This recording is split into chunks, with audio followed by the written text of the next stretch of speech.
Là, je crois que j'ai vraiment chopé un sale truc. Un virus, ça vous chatouille, ça vous gratouille, c'est-à-dire Encore pire que la cage, le virus hexagonal, la fièvre coloniale, sexiste et libérale, allergique aux musulmanes, au SDF et aux tziganes. Eh ouais camarade, je suis français mais je me soigne. Encore pire que la cage, le virus hexagonal, la fièvre coloniale, sexiste et libérale, allergique aux... Bonsoir, je vais essayer de parler proche du micro, j'ai bien compris.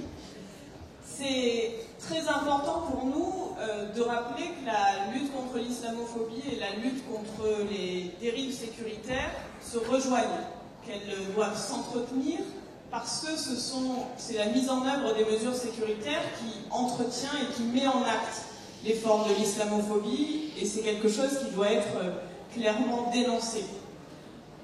Dans notre ADN syndical, on a la protection des libertés individuelles, c'est fondamental, et puis la lutte pour l'égalité, c'est la lutte contre toutes les formes de discrimination, contre le racisme et l'antisémitisme, contre les formes de la xénophobie et contre l'islamophobie.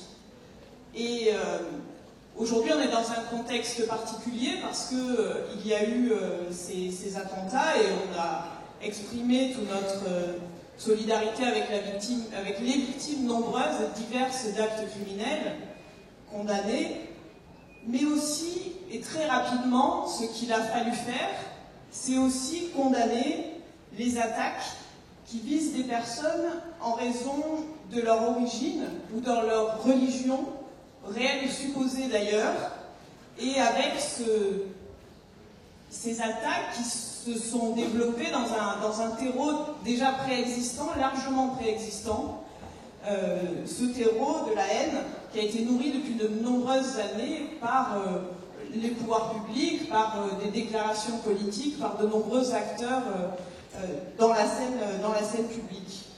Condamner ces attaques et condamner le fait qu'on somme les musulmans de se désolidariser, et condamner toutes les formes de stigmatisation qui peuvent intervenir dans l'espace public des personnes de confession ou de culture musulmane.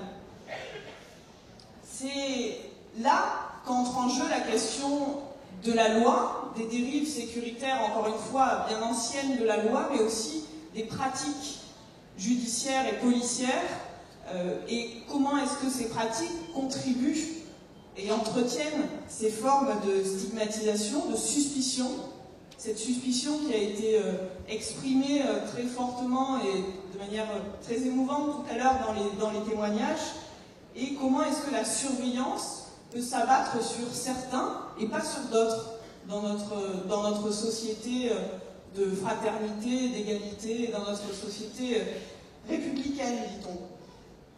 C'est pour nous fondamental de dénoncer la manière dont la lutte contre le terrorisme conduit à des atteintes à nos libertés, aux libertés individuelles. C'est des combats anciens du syndicat de la magistrature que de dénoncer le développement de l'arsenal législatif antiterroriste, pas parce qu'on est du côté des terroristes, mais parce que on pense que la société, elle doit se faire, et que cette répression, elle doit se faire dans la garantie des libertés individuelles. Pourquoi ? Dans la garantie que les dispositifs législatifs, les dispositifs de répression, ne vont pas s'abattre sur certains et ne vont pas avoir des effets discriminants, ne vont pas stigmatiser des populations qui seraient ciblées en raison notamment de leur religion, et parce que des terroristes se revendiquent de cette religion, que ce soit toute la population qui soit ainsi visée. Cette dénonciation d'un climat sécuritaire, on l'avait déjà fait dans les médias, c'est assez compliqué dans l'espace public. L'année dernière, ça a été très compliqué. Je pense que vous êtes au courant qu'il y a eu une loi antiterroriste qui a été votée en novembre 2014. C'est encore une fois... qui a été votée à la quasi-unanimité, effectivement. C'est une des constantes des lois antiterroristes, malheureusement. C'est de systématiquement faire reculer les droits et les libertés avec un débat qui est confisqué, alors même que de nombreux dispositifs qui sont votés au nom de la lutte antiterroriste servent en réalité beaucoup plus au quotidien d'autres fins. Et par exemple, dans l'histoire des lois antiterroristes, il y a eu le développement de contrôles d'identité toujours plus larges. La loi de 2006 a encore étendu les pouvoirs policiers en matière de contrôle d'identité, et ces dispositions-là, elles n'ont pas tant servi, elles n'ont même certainement pas servi à la lutte contre le terrorisme. Par contre, elles avaient beaucoup servi la politique xénophobe du gouvernement précédent. Je ne me prononcerai même pas sur la continuité actuelle dans la lutte contre l'immigration irrégulière, par exemple.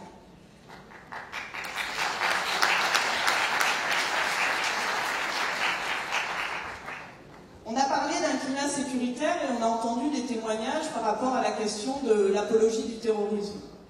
Cette infraction, elle existait avant, elle a été modifiée dans son régime procédural par la loi de 2014, de novembre 2014, et on avait alors dit que ce qui s'était passé, cette modification du régime procédural, qui est un petit peu compliquée à expliquer, elle était dangereuse.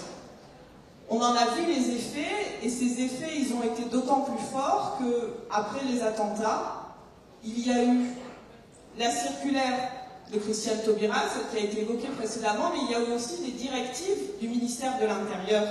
Et c'est le cumul de ces deux actes politiques qui a abouti à cette forme de répression qu'on a appelée, nous, dans un communiqué hystérisé. Alors, c'est un mot, on a beaucoup hésité, parce que dans les milieux féministes, il y a beaucoup de questionnements sur l'utilisation de cet adjectif.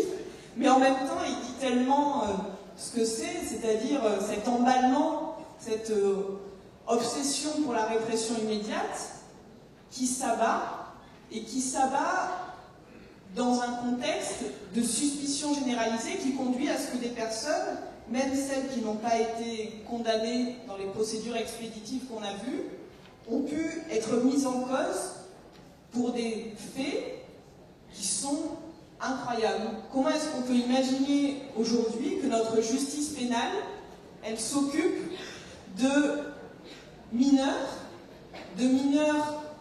qui n'auraient pas fait quoi? Qui n'auraient pas suivi une minute de silence?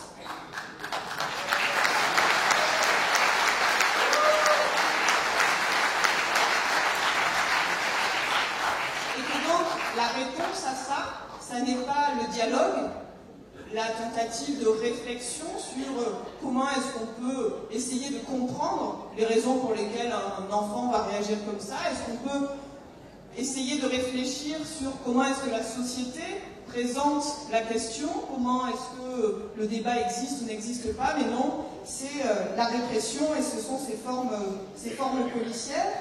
Sachant que ce que nous avons dénoncé aussi, c'est que dans ce cadre-là, c'est effectivement le cadre de cette répression qui a favorisé les confusions et les amalgames que beaucoup d'hommes politiques se sont empressés de mettre de côté pour les faire re-rentrer par la petite porte, notamment parce que dans cette circulaire qui a été évoquée, la circulaire du 12 janvier, et je dirais pour être assez juste qu'une partie de cette circulaire était aussi consacrée à la répression des actes racistes et anti-musulmans, il faut aussi le reconnaître, que dans cette circulaire, il y avait cette confusion, puisque était évoquée, dans un amalgame assez rapide, l'apologie du terrorisme et les violences urbaines. On se demande bien ce que l'un a à faire avec l'autre. Quand on y réfléchit un peu plus vite, on comprend bien par quel mécanisme intellectuel on peut en arriver à cette confusion-là et qui est visé dans ce type d'affirmation.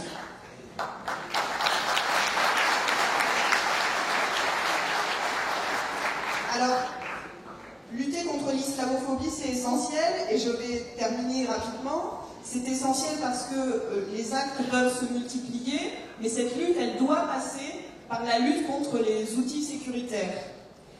Et pour cela, ça c'est notre conviction à nous, il faut aussi ne pas se tromper de combat.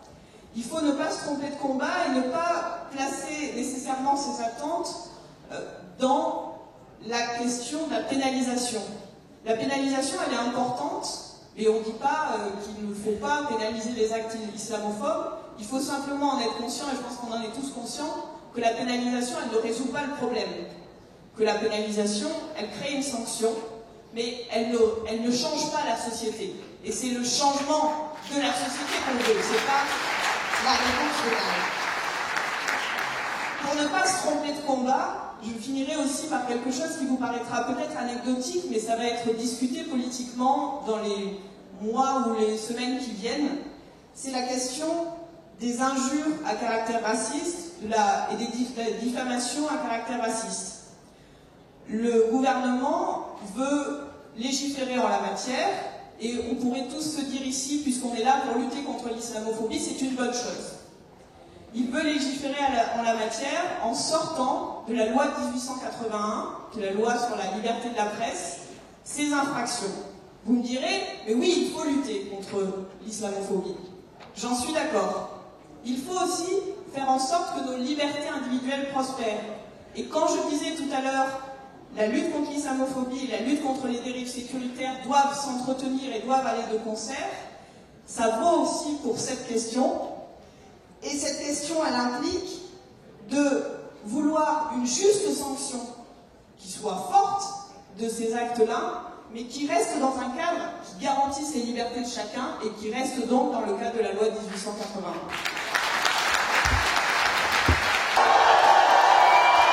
Ouais, je crois que j'ai vraiment chopé un sale truc. Un virus, ça vous chatouille, ça vous gratouille, c'est-à-dire. Encore pire que la cage, le virus hexagonal, la fièvre coloniale, le sexisme et libéral, allergique aux musulmanes, au SDF et aux tziganes. Eh ouais camarade, je suis français mais je me soigne. Encore pire que la cage, le virus hexagonal, la fièvre coloniale, le sexisme et libéral, allergique aux musulmanes.